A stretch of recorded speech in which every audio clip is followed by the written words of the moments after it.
ಅಂದು ಎಂದು ತಪ್ಪಿಸಿಕೊಂಡರು ಈ ಮೇಘರಾಜನ ಕಣ್ಣಿಂದ ಎಷ್ಟು ದಿನ ತಪ್ಪಿಸಿಕೊಳ್ಳಲು ಸಾಧ್ಯ?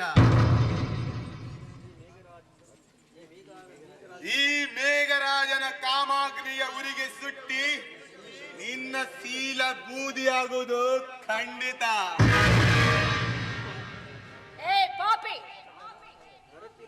ಏನು ಗರತಿಯರ ಶೀಲದ ಬಗ್ಗೆ ಇಷ್ಟೊಂದು ಕೀಳಾಗಿ ಮಾತನಾಡ್ತಿದ್ಯಾ ನೀನು?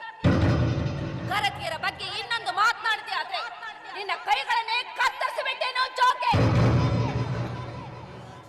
ವಯ್ಯಾರ ಹೆಣ್ಣೆ, ನನ್ನ ಕೈಗಳನ್ನು ಕತ್ತರಿಸಿ ಹಾಕುತ್ತೀರಿಯಾ? ಎಷ್ಟು ಧೈರ್ಯ ನಿನಗೆ? ಧೈರ್ಯ ಇರದೆ ಏನು ಮಾಡಿದ್ದು? ಅಂಥ ಧೈರ್ಯವಂತ ಗಂಡ ವಿಶ್ವನ ಹೆಂಡತಿ ನಾನು ಅಂದಾಗ ನಿನ್ನಂಥವನ ಭಯ ಈ ಗೌರಿಗೆ ಇಲ್ಲ.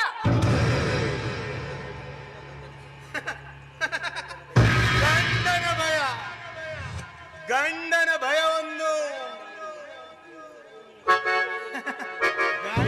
ಭಯವನ್ನು ಹೇಳಿದರೆ ಬೆಂಡಾಗಿ ಹೋಗುವನೆಂದು ತಿಳಿದಿರುವೆಯಾ ಈ ಮೇಘರಾಜ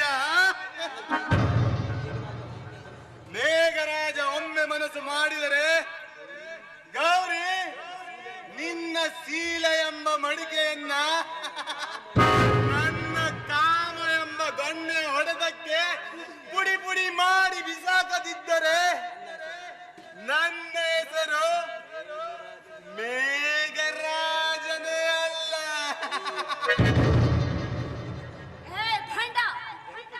ಈ ಗರತಿಯ ಶೀಲದ ಬಗ್ಗೆ ಇಷ್ಟೊಂದು ಹೇಯವಾಗಿ ಮಾತನಾಡಬೇಡವು. ನೋಡು, ಈ ಭಾರತೀಯ ಗರತಿಯ ಬಗ್ಗೆ ಇಷ್ಟೊಂದು ಹೇಯವಾಗಿ ಮಾತನಾಡ್ತಿರುವ ಈ ನಿನ್ನ ಗರ್ವವನ್ನು ಈ ಗರತಿಯಿಂದ ಇಳಿಸಲೇಬೇಕು. ಗರತಿಯಿಂದ ಆಗಲೇಬೇಕು ಈ ನಿನ್ನ ಗರ್ವ.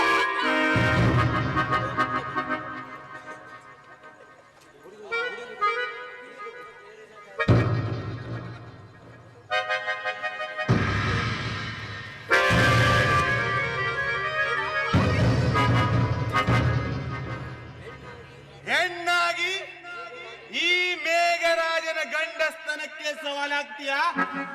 ಸೋಳೆ ಕಾಮಾಂಧ, ಈ ಸಮಾಜದಲ್ಲಿ ಗರತಿಯರನ್ನು ಶೀಲವತಿಯರನ್ನ ಸೋಳೆಯರನ್ನಾಗಿ ಮಾಡುವರು ನಿಮ್ಮಂಥ ಕಾಮಾಂಧರೇ. ನೋಡು, ಈ ಹೊಲಸು ಬಾಯಿಂದ ಗರತಿಯರ ಬಗ್ಗೆ ಇನ್ನೊಂದು ಮಾತಾಡ್ತೀಯ ಆದ್ರೆ ಈ ನಿನ್ನ ನಾಲಿಗೆನೆ ಕತ್ತರಿಸಿ ಬಿಟ್ಟೇನೋ. ಈ ಮೇಘರಾಜ ಒಮ್ಮೆ ಮನಸ್ಸು ಮಾಡಿದರೆ ಈ ಸಮಾಜದ ಸಾವಿರ ಸಾವಿರ ಸೋಳೆಯರು ಮನೆಯ ಮುಂದೆ ಸಾಲಾಗಿ ನಿಂತುಕೊಳ್ಳೋರು. ಆ ಸೋಳೆಯರಲ್ಲಿ ನೀನೊಬ್ಬ ಗರತಿ ಸೋಳೆ ಎಂದು ತಿಳಿದು ಬಂದು ಸೆರೆಗಟ್ಟು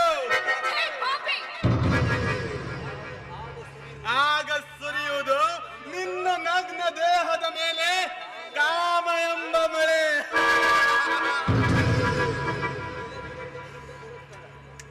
ಇಲ್ಲದಿದ್ದರೆ ನಿನಗಿಂದು ಬಲಾತ್ಕಾರವೇ.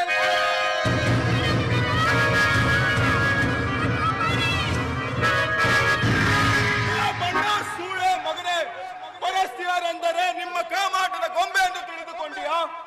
ಅತ್ತಿಗೆ, ನೀವಿನ್ನು ಹಿಂದಕ್ಕೆ ಸರಿಯಿರಿ. ಬಾಯಿ ಹಿಡಿತದಲ್ಲಿಟ್ಟುಕೊಂಡು ಮಾತನಾಡು. ನನ್ನನ್ನು ಯಾರೆಂದು ತಿಳಿದುಕೊಂಡಿರುವೆ? ನನ್ನನ್ನು ಎದುರು ಹಾಕಿಕೊಳ್ಳುವ ಧೈರ್ಯ ಮಾಡಬೇಡ. ಇನ್ನೊಂದು ಸಾರಿ ಧೈರ್ಯ ಮಾಡಿದರೆ ನಿನ್ನನ್ನು ಕೊಂದು ದಕ್ಕಿಸಿಕೊಳ್ಳುವ ಧೈರ್ಯ ಈ ಮೇಘರಾಜನಿಗಿದೆ. ನೋಡ್ಕೊಳ್ತೀನಿ ಮಗನ, ನಿನ್ಗೆ ನೋಡ್ಕೊಳ್ತೇನೆ.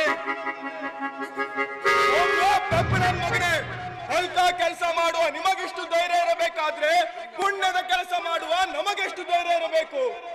ಇನ್ನು